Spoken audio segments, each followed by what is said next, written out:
Welcome to Tia's Table, where we talk about making fitness and wellness doable for busy women like you and me. Looking for healthy meal ideas, workout motivation, and good conversation? Don't worry, I got you, girl. Sit back, grab a snack, and let's have some girl talk. Hey girl, hey, welcome to another episode of Tia's Table. I'm Tia, a certified group fitness instructor and nutrition coach. I help women develop healthy habits that align with their health, wellness, and fitness goals. If you or someone you know is interested in living a healthier lifestyle, please reach out to me. You can do that by emailing me at tiavfitness@gmail.com, or you can write me on Instagram at tiavfitness.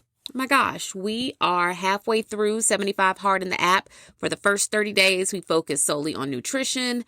For this next 30 days, we're going to focus on working out. And then for the last 2 weeks, we are putting everything we know together, building some really strong habits, troubleshooting our routine and our regimen.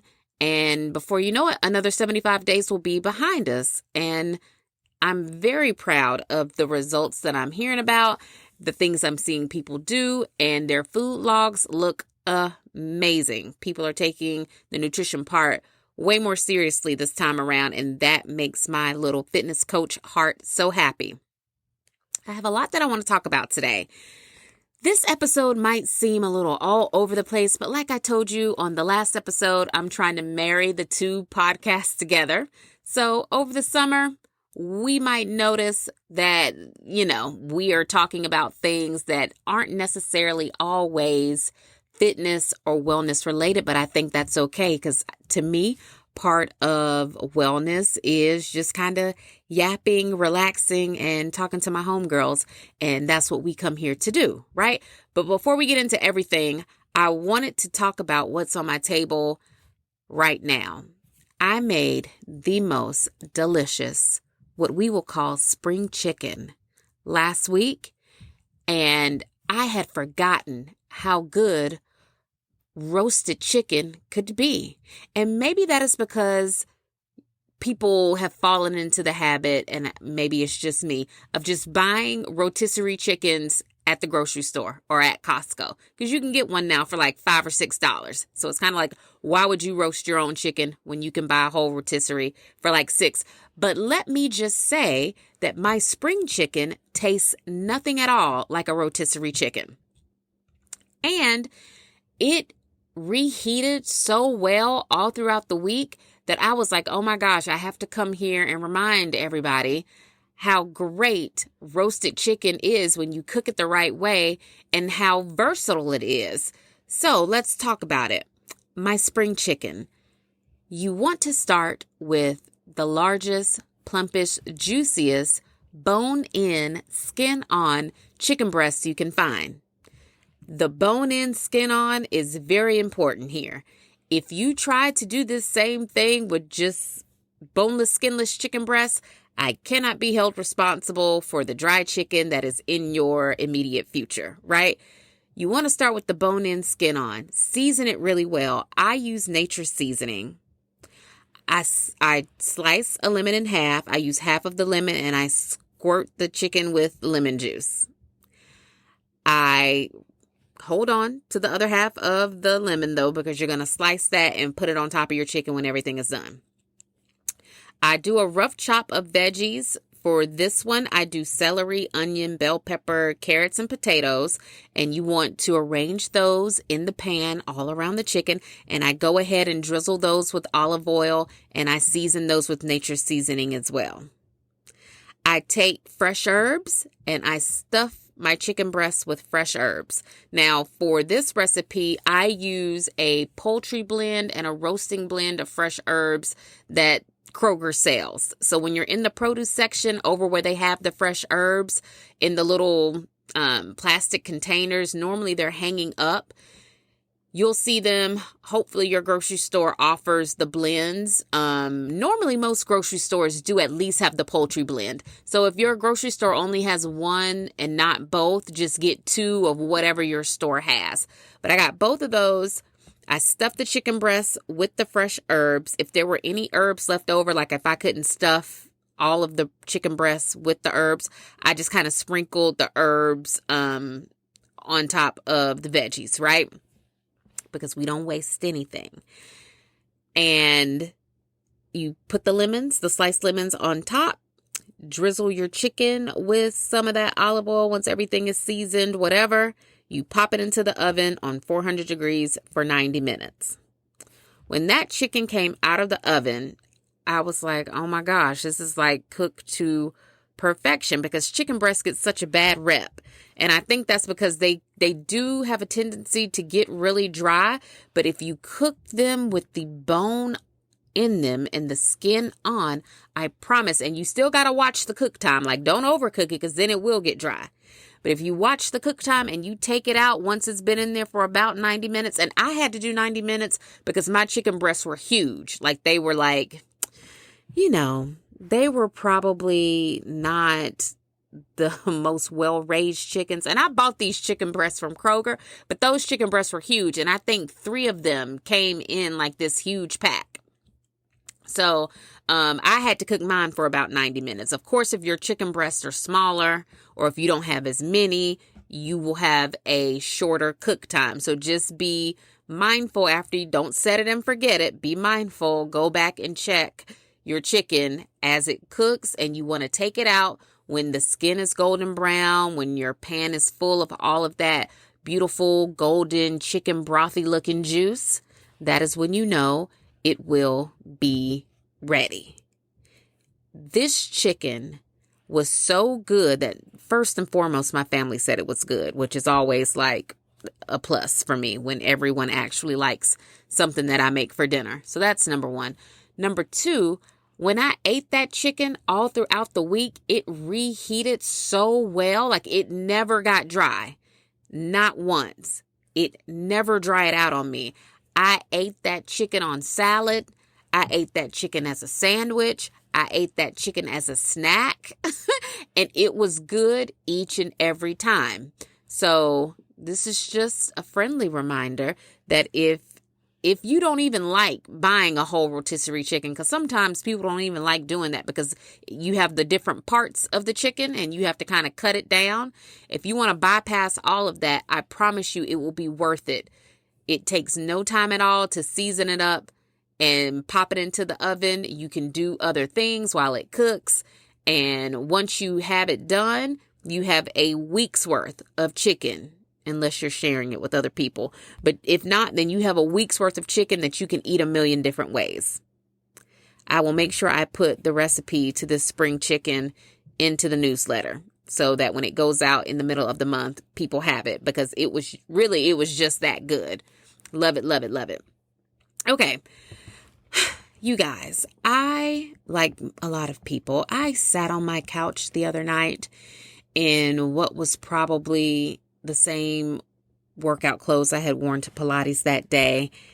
And I watched the red carpet for the Met Gala because, of course, that's what you do on the first Monday in May. You watch the Met Gala and you know the theme. I don't know if everyone that attends the Met Gala always knows the theme, but we, as the critics, the fashion critics at home, we know the theme. And this year the theme was dandyism. Super fine. We were supposed to see impeccable tailoring. We were supposed to see over-the-top zoot suits. We were supposed to see colors and textures and sequins and pearls and gold and hats and feathers and watches and so many things. I feel as if, and I know my opinion of this year's Met Gala is going to be very unpopular. But I feel as if while we did get some really great looks from certain people, I feel like overall the Met Gala, it did kind of fall a little bit flat for me, because I feel like people didn't, as a whole, the majority of the people did not go as over the top as I was assuming they were going to. I feel like they have dressed more extravagant and more extra for literally every other theme. For whatever reason, for this theme, people kind of like played it safe a little bit. They wore their tailored suits. Some of the women wore gowns. We had lots of like furs and stoles and all of that is great. It's very beautiful. But Some of it really did give like prom gown. Some of it really did give Oscar red carpet. And only like a few people really gave the theme. And I was thinking about Andre Leon Talley the whole night that I was watching this, because people kept referring to him and how he would have just loved tonight, and tonight was an ode to him and all these things. And so I'm thinking to myself, well, number one, people should give people their flowers while they can smell them. I'm a big advocate for that. Like, tell people how great they are, show them how great they are, express your love and admiration for them while they are here to say thank you or to enjoy it or whatever. Don't honor him in his death when I'm pretty sure this idea is something he probably gave you guys before he died. How do I know this? Well, because there were so many Andre Leon Talley references, and I always really admired him for his ability to recall like fashion history. Like, how does a person even know that a certain button was on a certain dress in a certain time period by certain designers and like all these things? He was always able to recall the most interesting things about what people wore and where these items came from and their impact on culture at the time. And like, he was just a treasure trove of fashion history, right? And that got me to thinking about him. And I was like, you know what? Andre Leon Talley had a documentary a while ago, like a few years ago. I remember watching it when it came out. I remember sitting down and watching it and thinking like, wow, that was like so well done. I was like, let me find that documentary and rewatch it, because I have a lot of feelings about what I'm seeing with this Met Gala coverage. And I couldn't quite put my finger on what it was that was kind of bothering me about it. I think seeing his luggage on display in one of the exhibits kind of made me say like, I don't know how I feel about this, because what we learned about him after he passed was that there was a huge pay gap disparity for him. And you wouldn't think that that would have been the case, because he was so called upon in the fashion industry. I mean, he was everywhere. He was at everyone's fittings. He was always in the magazines. He was always being interviewed, or he was always interviewing somebody. He had a podcast. He was like the it person of the fashion industry, like the true go-to person. So to learn that he was a victim of a pay gap, and a quite large pay gap at that, was very shocking, I think, to everybody when we learned that. The Washington Post did a whole write-up about this and about how his items went to auction after he passed away. But seeing his luggage on display kind of made me feel away, because I'm like, oh, y'all got the nerve to be putting his stuff in an exhibit. But when he was here, you didn't quite think enough of him to pay him well, or quite frankly, give him the job that he should have had, which, thinking about it now in hindsight, should have been Anna Wintour's job. And why do I say this? Well, because watching his documentary yesterday, I heard something that I don't think I necessarily paid attention to the first time that I watched it. And during the interview, they tell his life story. He started as a kid in Durham. He went to a very good high school. He lived with his grandmother. Of course, they went to church on Sundays where everybody would dress up. And they had pretty humble beginnings. He grew up during right after Jim Crow South. So he dealt with a lot of different race issues. And I'm just trying to paint the picture of where he started from so that we can all understand why they thought what they gave him was enough. And he said that his grandmother always made things feel so extraordinary, that even though they didn't have a lot, that she always made sure they were dressed really well. They always ate the best foods. His grandmother was an amazing cook. He would always talk about the hats that he saw in church on Sundays, and he would say how sometimes he never saw the same women wear the same hat twice because they had such a collection. And as a girl who grew up going to church in the South, I can attest to that. The hat is always like the icing on the whole cake on a Sunday with people's outfits.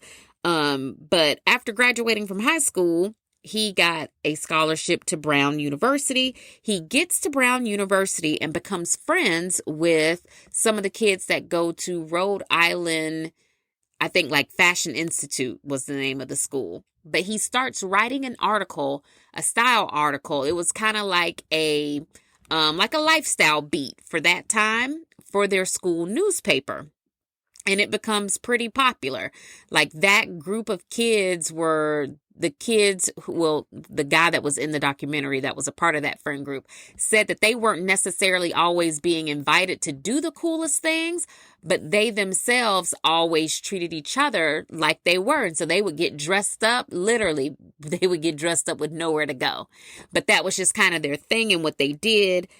Andre's article would be the first of its kind at that time. And he would use that to launch his career in New York City. So he ends up getting a job at Interview Magazine. During this time, it's all about Studio 54. So he's meeting people. He's finding himself like in the right places at the right time. And we're fast forwarding through all of this, by the way. But he ends up meeting Karl Lagerfeld. They become really good friends. They go to Paris. And in 1985, or is it 1983, he starts working at Vogue.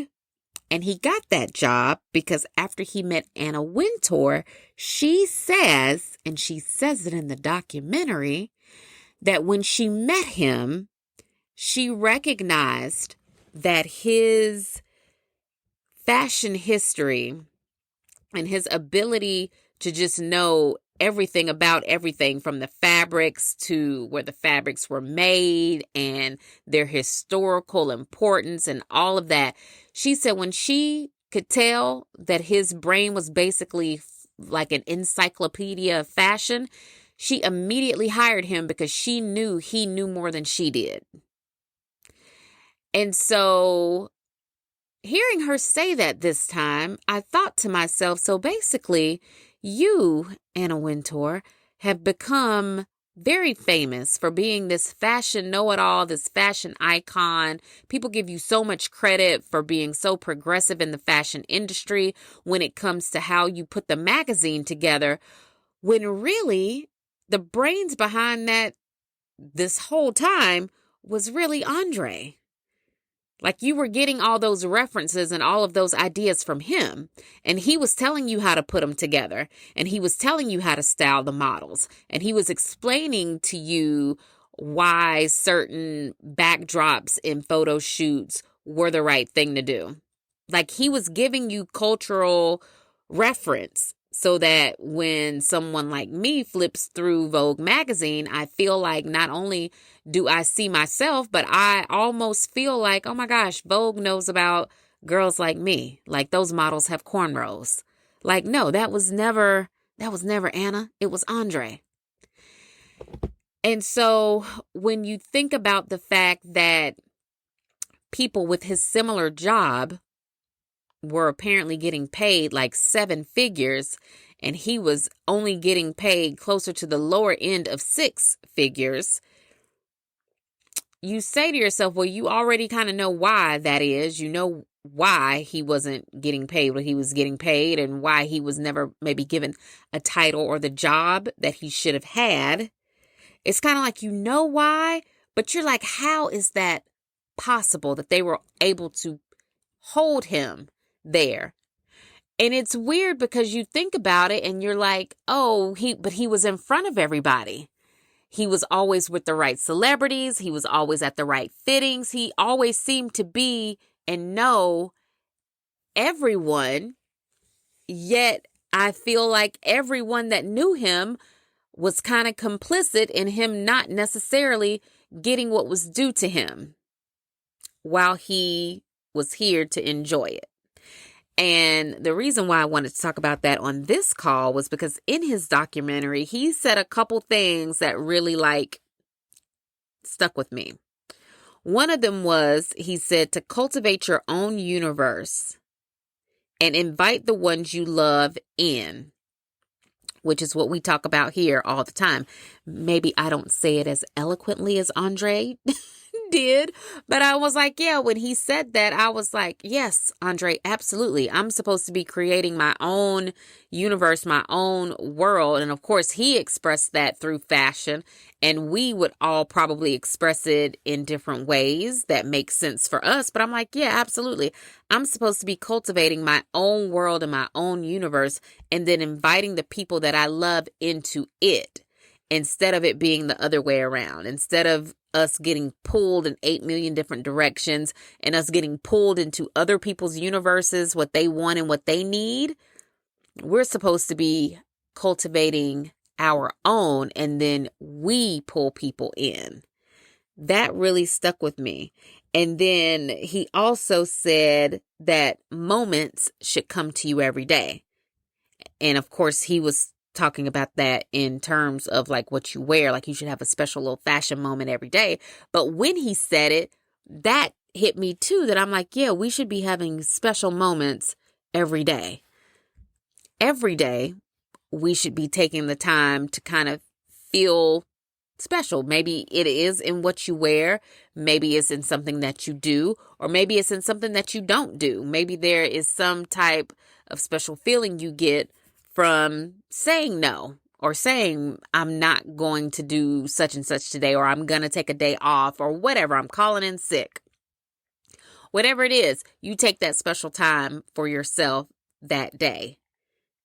I feel like his life story is such a lesson, a good lesson in wellness, in that he always treated himself so well. He always celebrated himself. He always did the things that he wanted to do.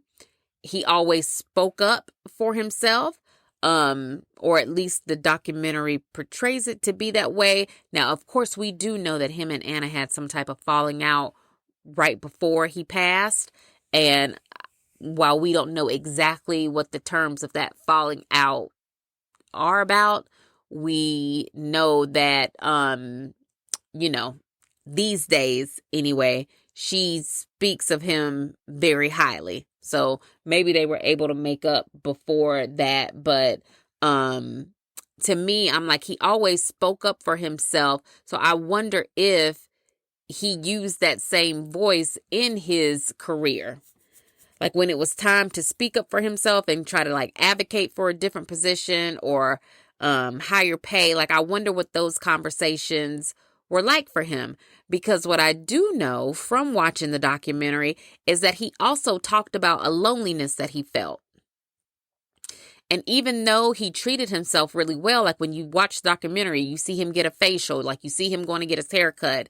You see him like picking out clothes and like walking through the archives of different places and taking time to just enjoy the medium that he really loves. Like you see him doing all these things, so you know there's joy in his life, but you also do notice that there's like a little bit of a sadness to him, like a little bit of an emptiness was there. And in the documentary, he does talk about the fact that he was never in love, like he had never found love, never fallen in love, because he was so dedicated to his career.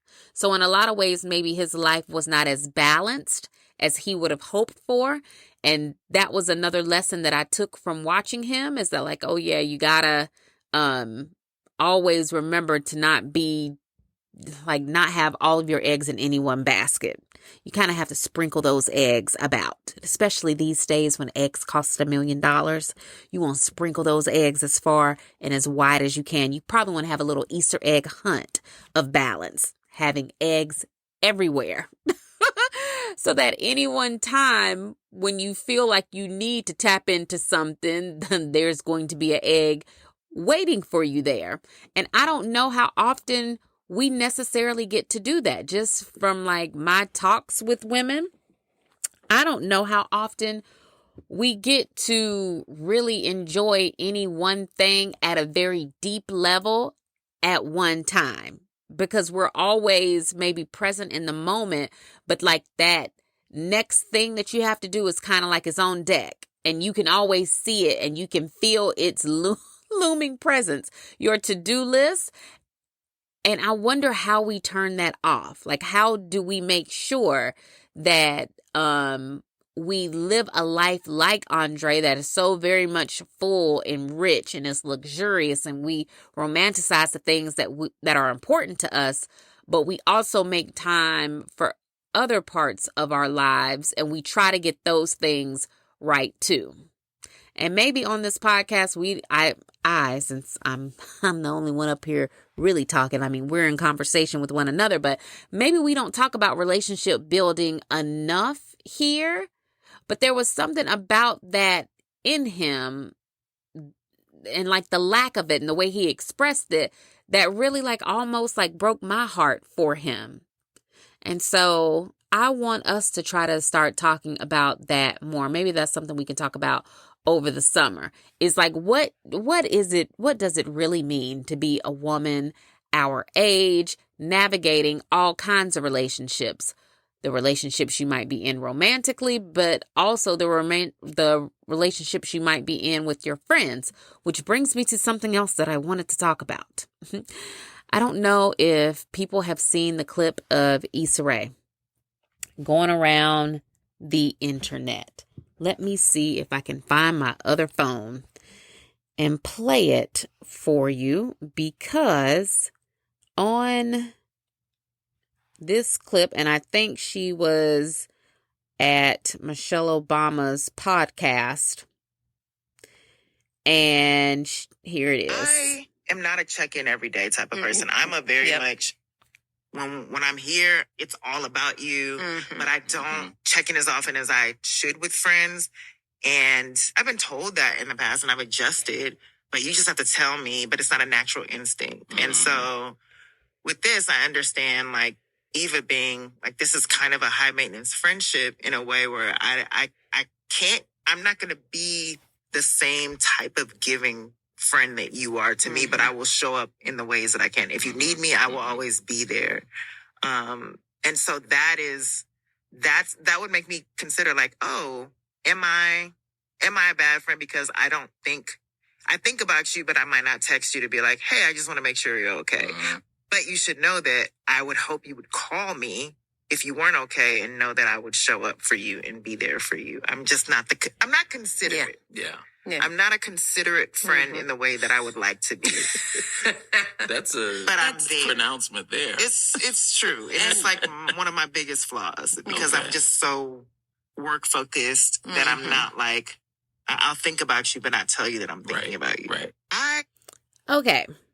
So that video has been making the rounds on social media, and there's a lot of talk about that and about what she said about the type of friend that she is. And so I wanted to discuss that. So she talks about the fact that she feels like she's not a considerate friend because even though she might think about her friends, she doesn't necessarily then turn that thought into action to let someone else know that, like, hey, I was thinking about you, hope you're okay, like, whatever. She says that she's not the type of friend that's going to be, like, calling you, because she just doesn't even think to do it, but that she would hope that if you needed her, that you would call her because you know she will be there for you. And I felt initially when I watched that, I was like, well, does that not send the most confusing message? And I don't even know what kind of friend I am. I would like to believe I'm kind of low maintenance. I'm probably low to no maintenance, honestly. Right? But watching her and hearing her say that, and I'm thinking about, like, let's say me and Issa are friends, I'm like, yeah, but Issa, if I needed a friend, I'm probably going to call the friend that I know is going to I don't want to say answer the phone, but like, if you're not already talking on like a regular basis, I don't know that your friend is going to reach out to you. And maybe I'm just thinking about this in a very different way.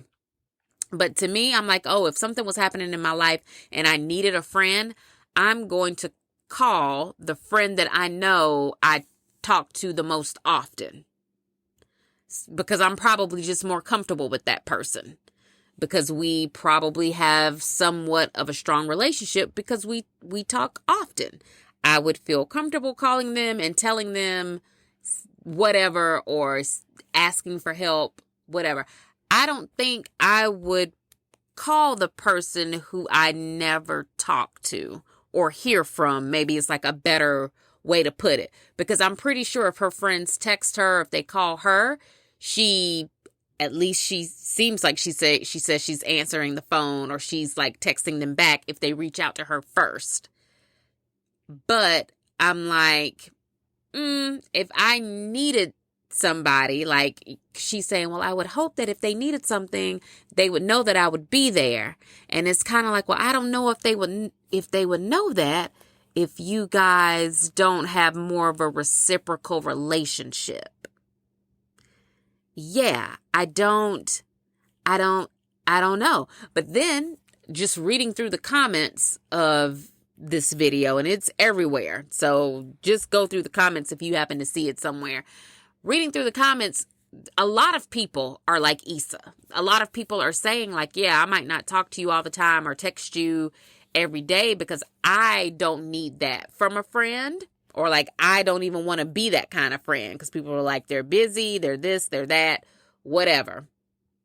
But people are saying, but yeah, I would hope that if you were going through something and you needed me, you would call me. And I wonder how people are doing that, because my mind cannot even conceive that would even be like a thing.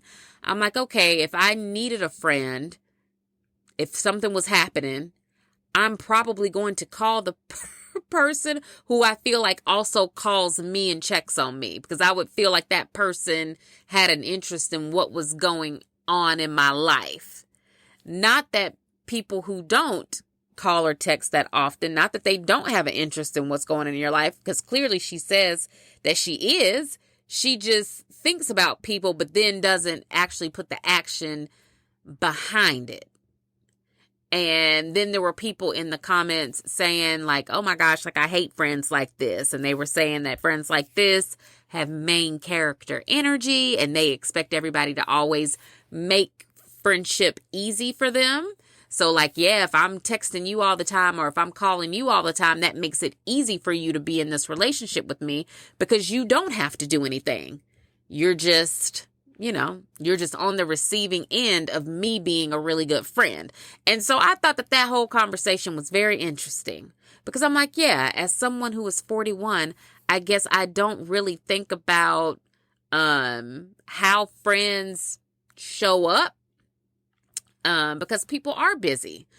And I think as a friend, I think I do give a lot of grace, and I think I am understanding. And I think I am one of those people that's kind of like, oh, until so-and-so tells me otherwise, like, I think we have a good friendship, you know?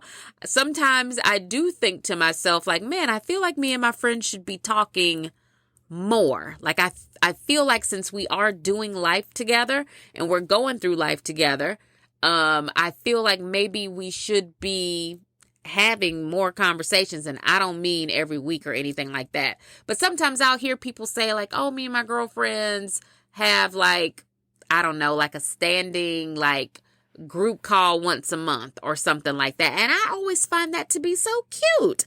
I'm like, oh my gosh, you and your friends do that every month? That's real cute and sweet to me. So yeah, I don't know. But I do know that like in my life, I have friends that I talk to almost every day. Like we talk almost daily. And I think when people hear that, they hear that people are needy. And I'm like, no, it's not that kind of energy. we just happen to come across something and we'll be like, oh my gosh, girl, did you see this? Or, oh my gosh, look at this. Or, have you seen this? What's going on with this? Are you going to watch so-and-so? Like, whatever. And it's kind of like we'll have that conversation about that. And then, boom, I might not hear from her for the rest of the day. Right? But we have those type of like random check-ins about things that we are either seeing or hearing about or whatever. It's just fun girl talk at least once a day. I have friends who are like that. I also have friends who I might talk to once a week. And so we might chat. Either I'll reach out to them or they might reach out to me, and we might talk once a week. Then I do have friends that I might talk to once a month. And it's reciprocal. Like, either I'll reach out to them or they'll reach out to me. And then I also do have friends that I literally only ever talk to on like when we need to know something. But it's no love lost. It's like, that person is not mad at me. I'm not mad at them. We just haven't spoken. But when we speak, it's like I just spoke to you 5 minutes ago. Like, I just talked to you yesterday. Like, we were just out at brunch last Saturday. Like, there's no missed time. And so I do have friends like that too. And I guess because I'm not a person that, I'm very independent, and I probably could also be a bit of a loner, I would say. Like, I operate and function as a sole human being, I think, very well. I enjoy my own company, and I am my most favorite form of entertainment. My intrusive thoughts really should have their own stand-up comic show because they're funny and I enjoy myself. So, and I think because of that, I don't lean on my friends like in a way that I like need them to kind of entertain me, or I don't know, like if they're busy, and I get it. Just like the same way they understand for me. They understand that, like, Tia's got 3 kids, a dog, and a husband. Like, that girl is busy. So if they don't talk to me for like a week or so, they might text me and be like, hey, girl, you feeling okay? Or like whatever.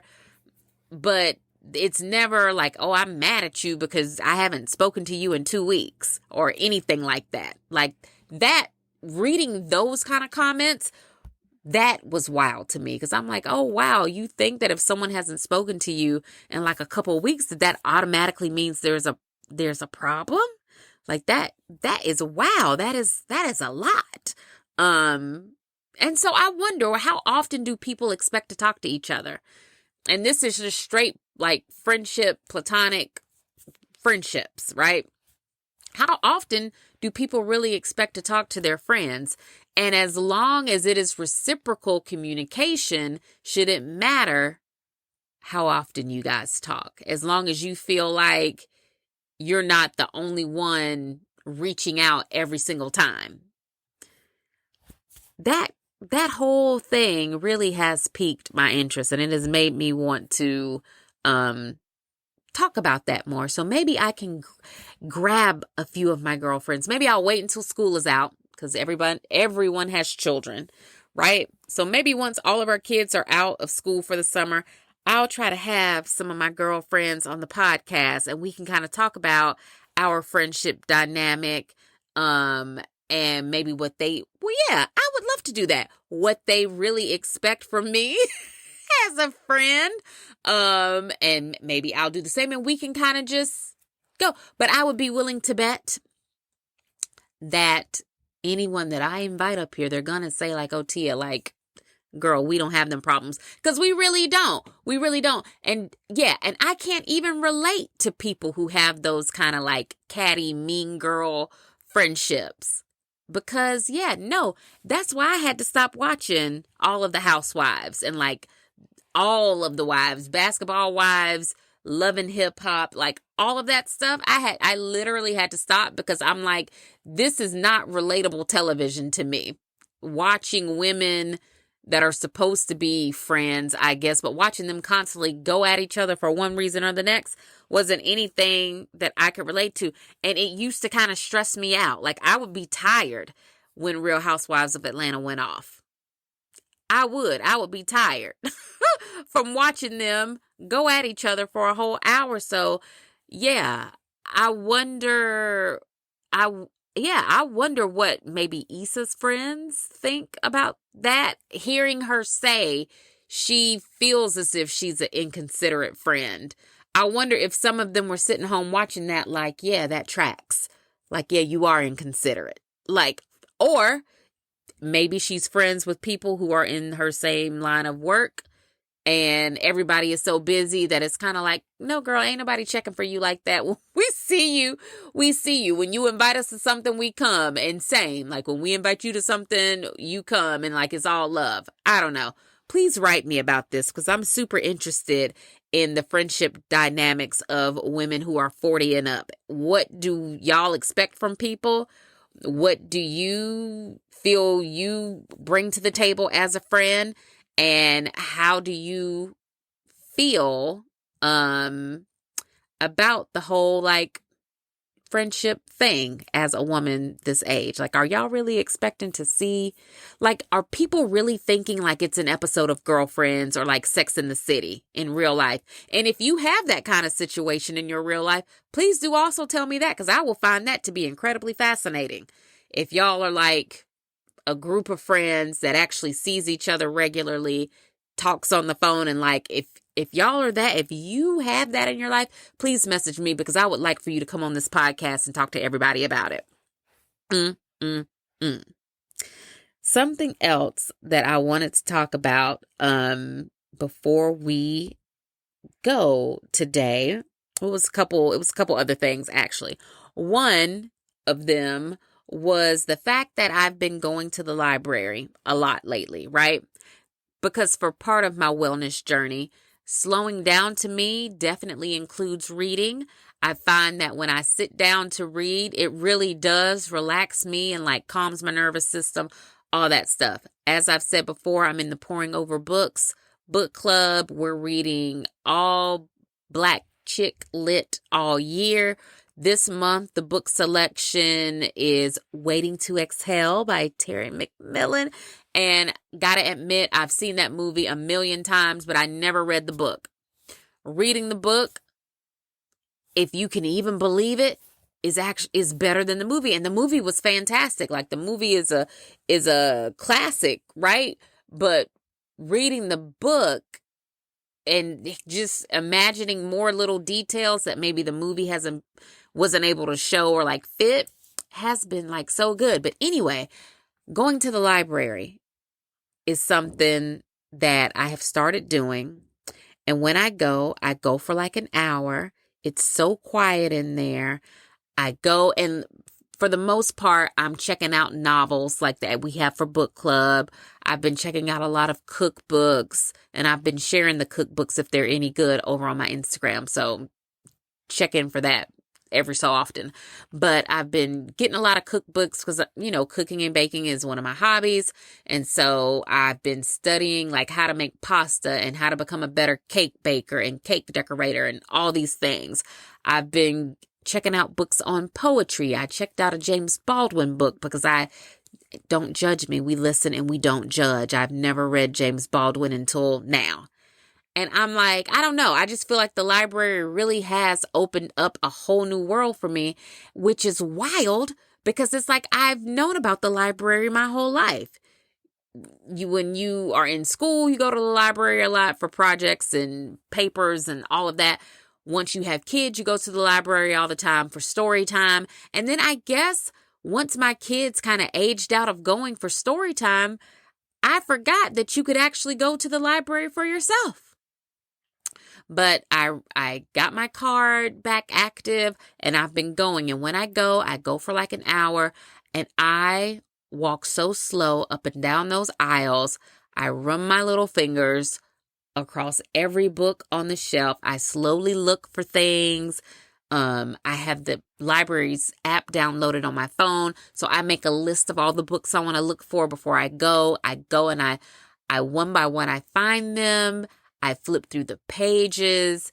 If I decide that I really want to check the book out, I put it in my book bag. The Pouring Over Books podcast used to have a subscription box, and every month or every so often, whenever the box would come out, there would be little goodies in there. And one month we got a book bag that has like a zip top closure. It's like a tote. It's really cute. I still have mine, so I put the books in my little book bag, and then I go, like check them out, whatever. One visit to the library, I told myself, I said, well, you know what? I really do enjoy a self-help book. Let me go see if they, like, what self-help books they might have for a woman navigating life in her 40s. And so I look, and there's nothing.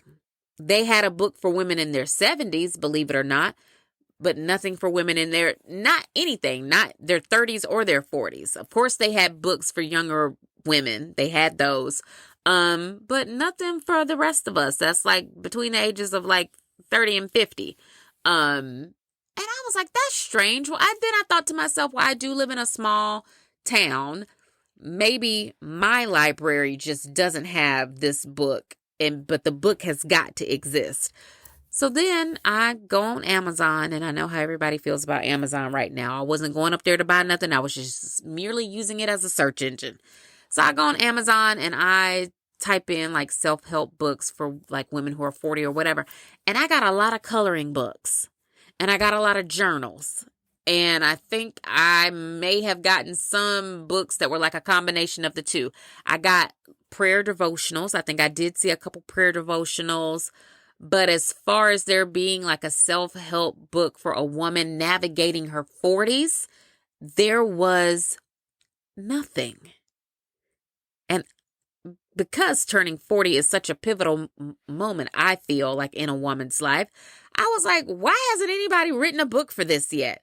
And so if you're a writer out there, because I know somebody might try to message me and be like, oh my gosh, Tia, you need to write that book. And it's kind of like, oh my gosh, do you not even understand that I have probably a trillion tabs open in my brain at any one time? And I'm probably the last person that should be focusing on writing a book right now if anybody ever wanted to actually read it. But somebody out there, your purpose and your thing is to be an author and write books. So girl, let me tell you what book you need to write. Now, in order for this to work, you probably got to be someone who is at least 40 years old, probably mid 40s, right?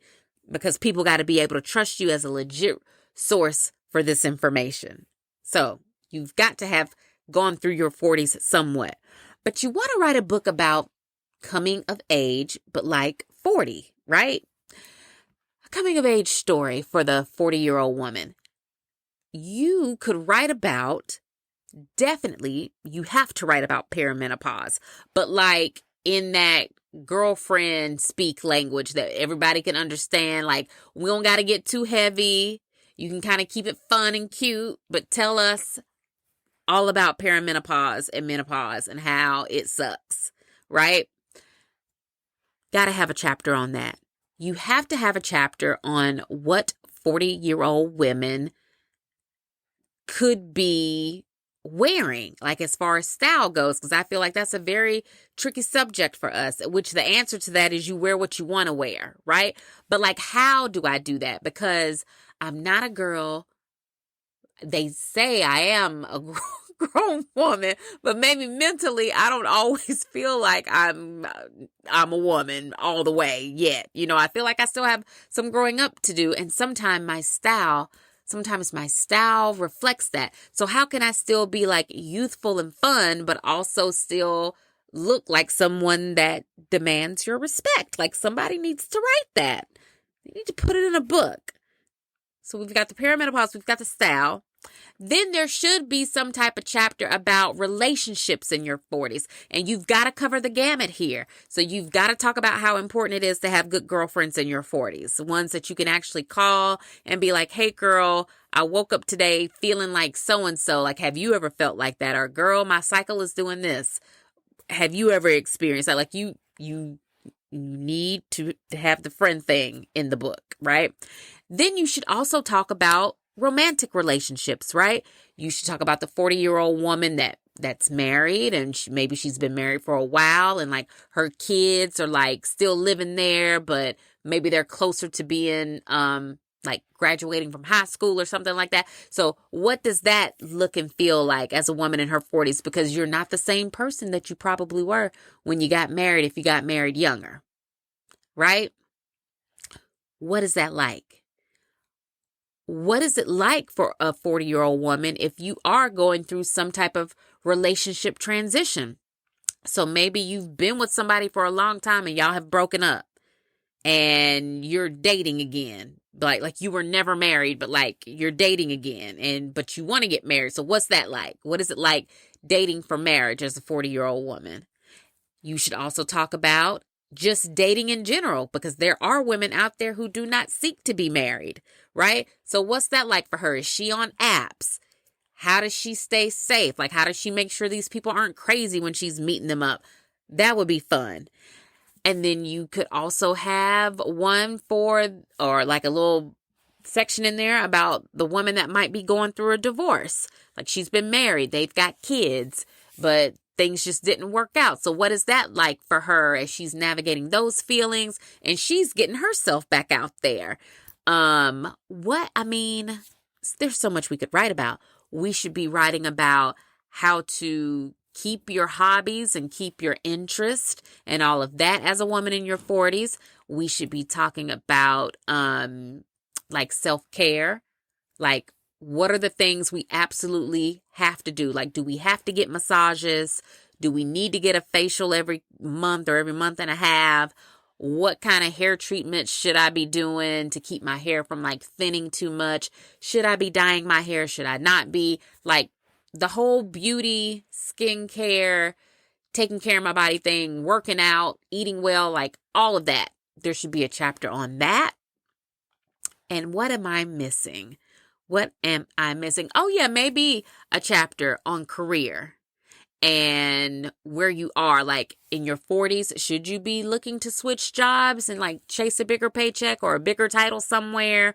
Or should you just be hitting cruise control? And it's like, as long as them people ain't gonna bother me, I'm not gonna bother myself by trying to enter into the field of people looking for a job, right? So should we just be saving money and waiting for retirement, which I feel like when you're in your 40s, you can always change your mind, because you still have like 24 more years that you could be working. Let's say I'm 41. So like, yeah, I could change my mind today about what I wanted to do as a career and still work somewhere long enough to retire from that place. So I feel like 40 is like, you're right on the cusp of like, should I stay or should I go? Like, what am I doing? Because whatever my next move is, it probably needs to be my best move, because my move after that is probably trying to figure out how to not have to go to work no more, right? So definitely a chapter on career and like maybe going back to school, because I also feel like in your 40s is the best time to go back to school, because you probably have some extra money to pay for tuition, hopefully. You probably have more time, because like I said, if you have kids, they're probably a little bit older, unless you had kids a little bit later, in which case my thoughts and prayers are with you, girl. It won't always be that bad. Them kids gonna grow up and you will get your time and your sanity back. Yeah, going back to school in your 40s I think is like one of the best things you can do, because you're still young enough and technologically savvy enough to keep up with everything. But at the same time, you have the knowledge and the wisdom of an older person. So the likelihood that you would be like procrastinating and like not studying is pretty high. So see, I just wrote that book for somebody. That was a free idea. Someone needs to take what I just said and write that book. You just make sure that if you write it, you definitely acknowledge me in the acknowledgments. And you can also acknowledge me by running me a check of the percentages you might get off the sale of that book. My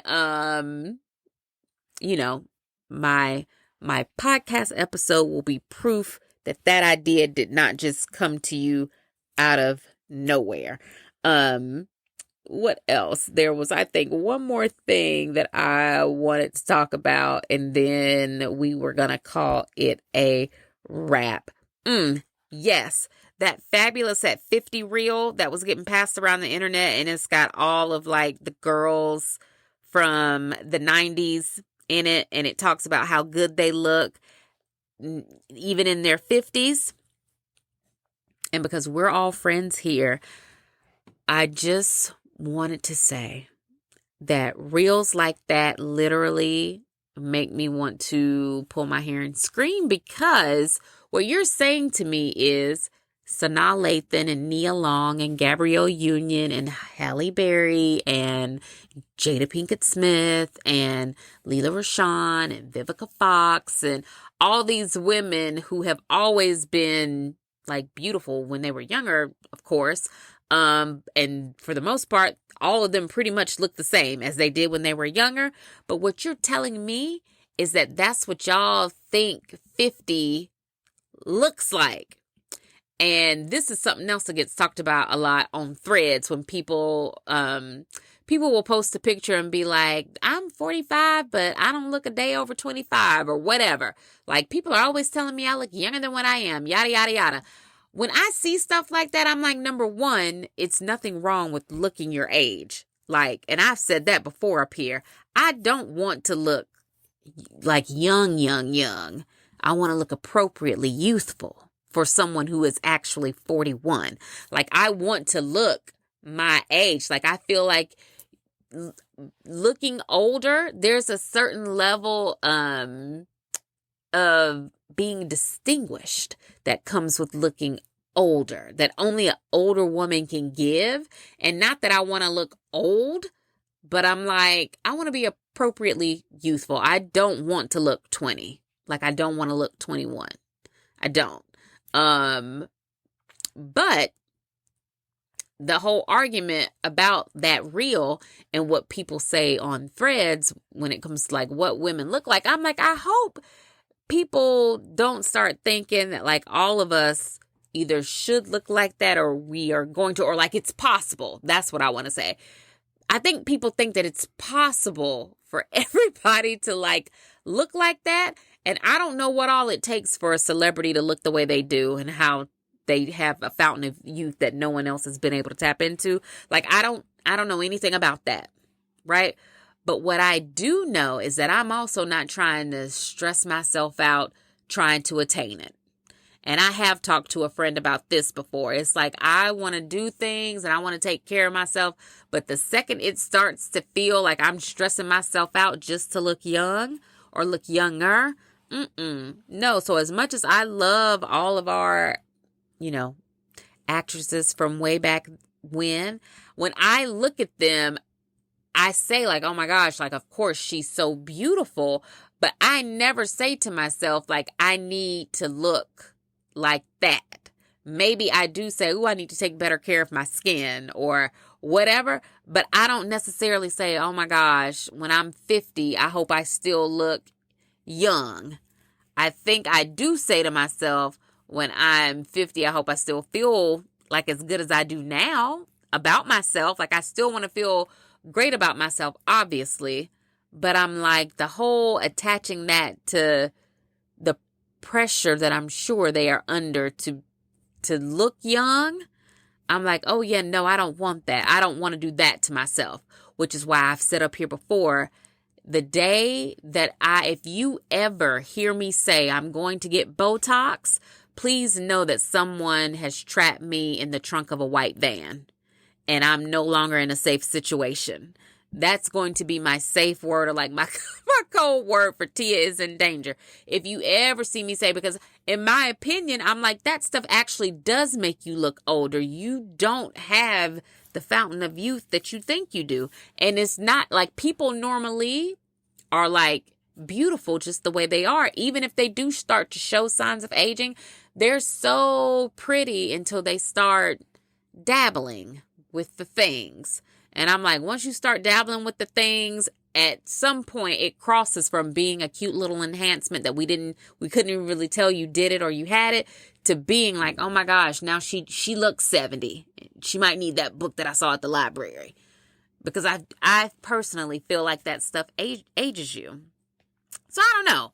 I saw that reel though, and that got me to thinking that I'm like, oh, do they think that people, people feel the need to keep up with celebrities? Because my gosh, no. I think at this point in our lives, we're all just trying to be like the very best version of us and not necessarily keep up with that whole thing. I think we've learned not to do that anymore. I think that's all I had for today. A quick workout report. Pilates is going great. I have gotten back into my rhythm of getting my cardio in and keeping up with all my workouts. I have been eating by my numbers pretty consistently. So I do full on expect to be like just as in shape as I want to be almost immediately, since I've been doing things, pretty great for the past week or so. And that has been so hard, especially now with kids getting out of school and the summertime is coming and you're going to be eating out more often. I know it's going to be events here and events there and people are going to have birthday parties, and I just know it's going to be so hard to stick to a good food plan probably until my children go back to school, to be quite honest with you. So I'm going to have to stay on top of my workout program as much as I can, because something is going to have to give, and it may not always be that plate. And that is one of the downfalls. I've made this connection for myself of being a person who likes to cook for fun.